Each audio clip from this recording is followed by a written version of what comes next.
साथ संगत जी, प्रेम से कहना धन निरंकार जी। आप सभी का स्वागत है एक नई साखी के साथ आपके अपने चैनल पर। तो आशा करता हूं आप सब अच्छे होंगे। तो चलिए सुनते हैं आज की साखी। एक छोटे से कस्बे के किनारे बसे एक गरीब मोहल्ले में लोग रोजमर्रा की परेशानियों से जूझते थे।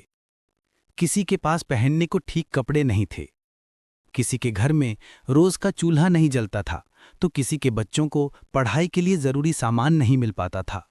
लोग मेहनत बहुत करते थे, पर जीवन में स्थिरता और सुकून का अभाव था। उसी कस्बे में रहता था रघु, एक साधारण मजदूर।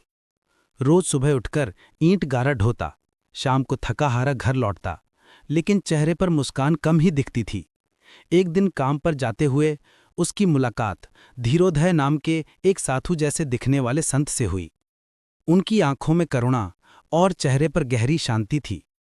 रघु ने सोचा कि शायद ये भी कोई प्रवचन देने वाले बाबा होंगे, जो बड़े लोगों के लिए ज्ञान की बातें करेंगे। वो आगे बढ़ ही रहा था कि संत ने उसे रोका और बड़े प्यार से पूछा, बच्चा कैसा है? चेहरे पर थकान ज्यादा है, पर मन में और भी बोझ है ना? रघु आश्चर्य से रुक गया। किसी ने इतने ध्यान से उसे देखे सालों हो गए थे।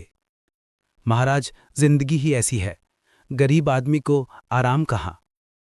संत मुस्कुराए। गरीबी इंसान को कमजोर नहीं बनाती, उसकी सोच को कमजोर कर देती है। निरंकार जब हमारे साथ होता है ना, तो इंसान गरीबी में भी अमीर बन जाता है। क्या तुम सत्संग में आते हो? रघु ने कहा, महाराज, हमारे बस में कहाँ, वहां तो पढ़े लिखे अमीर लोग जाते होंगे। संत ने तुरंत कहा, नहीं बेटा, सत्संग कभी किसी का नहीं होता, सत्संग सबका होता है। वहां इंसान की जेब नहीं, मन देखा जाता है। तुम आओ, देखना जीवन हल्का लगेगा। उस दिन रघु संकोच के साथ सत्संग पहुंचा। दीवान हॉल में बैठे लोग एक दूसरे को धन निरंकार कहकर नमस्कार कर रहे थे। किसी की जात, किसी का कपड़ा, किसी की गरीबी, किसी चीज का फर्क नहीं था। वचन मंच पर आए वक्ता ने कहा, संगत जी, निरंकार ने यह संसार बनाया है और इसमें कोई भी छोटा या बड़ा नहीं, पर हम इंसान अपनी सोच से दीवारें खड़ी कर लेते हैं। असली सेवा वो है जिसमें हम उन दीवारों को गिराकर प्रेम से सबको गले लगाएं। गरीब को देखकर दया नहीं, प्रेम आना चाहिए, क्योंकि वो भी निरंकार का ही स्वरूप है। रघु इन वचनों को सुनता गया और उसकी आंखें नम होती गईं। उसे लगा कि वर्षों से जो बोझ उसके दिल में था, हीन भावना, अपमान, तंगी, सब धीरे धीरे पिघल रहा था। कुछ दिनों बाद रघु सत्संग आना शुरू कर दिया। वहां सब उसे अपना मानते, बातें करते, मदद करते। वो हैरान था कि जहां दुनिया उसे गरीब समझती थी, वहीं यहां लोग उसे संगत कहकर सम्मान देते थे। इसी बीच संत धीरोधय अक्सर मोहल्ले में आते और मुफ्त में दवाई, कपड़े और जरूरत का सामान बांटते, लेकिन उनका असली उद्देश्य कुछ और था, गरीबों के मन से डर और हीनता निकालना। एक दिन मोहल्ले में एक बड़ा कार्यक्रम रखा गया, गरीब सेवा दिवस। पूरी संत निरंकारी मंडल की टीम वहां आई।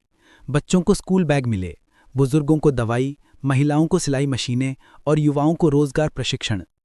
जब मंच से घोषणा हुई कि आज से ये मोहल्ला सेवा केंद्र बनेगा, कोई भी समस्या हो यहां आकर समाधान मिलेगा, तो लोग भावुक हो गए। रघु चुपचाप खड़ा था। संत धीरोधय उसके पास आए और बोले, बेटा रघु, तुम भी सेवा में आगे बढ़ो, सेवा से बड़ा मंत्र कोई नहीं। रघु ने हाथ जोड़कर कहा, महाराज, मैं तो खुद मदद का मोहताज हूं, मैं क्या सेवा कर पाऊंगा। संत ने कहा, सेवा पैसे से नहीं, भावना से होती है। तुम सिर्फ मन से तैयार होना, बाकी रास्ता निरंकार बना देगा। कुछ ही दिनों में रघु खुद सेवा दल में शामिल हो गया। वो दूसरों की जरूरतें जुटाने, घरों तक मदद पहुंचाने और कार्यक्रमों में सहयोग करने लगा। धीरे धीरे उसकी सोच बदलने लगी। अब वो हर मुश्किल को निरंकार की परीक्षा समझकर मुस्कुराकर स्वीकार करता था। उसका आत्मविश्वास बढ़ा। एक दिन अचानक भारी बारिश से मोहल्ला जल भराव में फंस गया। लोग घबराए हुए थे, पानी तेजी से घरों में घुस रहा था।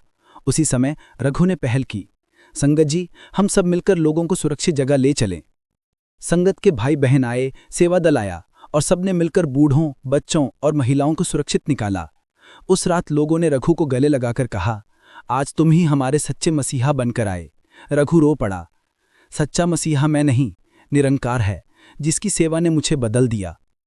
अगले सत्संग में मंच से उसकी सेवा की प्रशंसा हुई। रघु खड़ा होकर बोला, मैं तो पहले गरीब था, पर सेवा ने मुझे अमीर बना दिया। आज समझ आया कि गरीब होना दुर्भाग्य नहीं, पर गरीबों के लिए मसीहा बनना सौभाग्य है। धन्यवाद संगत जी, आपने मुझे एक नई जिंदगी दी। संत धीरोधय मुस्कुराए। यही तो निरंकारी संदेश है। स्वार्थ से ऊपर उठकर निष्काम सेवा करना ही इंसान को महान बनाता है।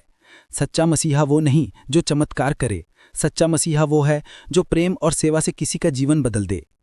और रघु की कहानी उसी दिन से पूरे कस्बे में फैल गई कि गरीब की पहचान गरीबी नहीं होती, गरीब का असली धन उसकी विनम्रता, उसकी मेहनत और उसके भीतर का निरंकार होता है। अगर आज की ये साखी आपको अच्छी लगी हो तो चैनल को सब्सक्राइब करें और ज़्यादा से ज़्यादा लोगों के पास शेयर करें, बड़ी कृपा होगी। साथ संगत जी, प्रेम से कहना, धन्य निरंकार जी।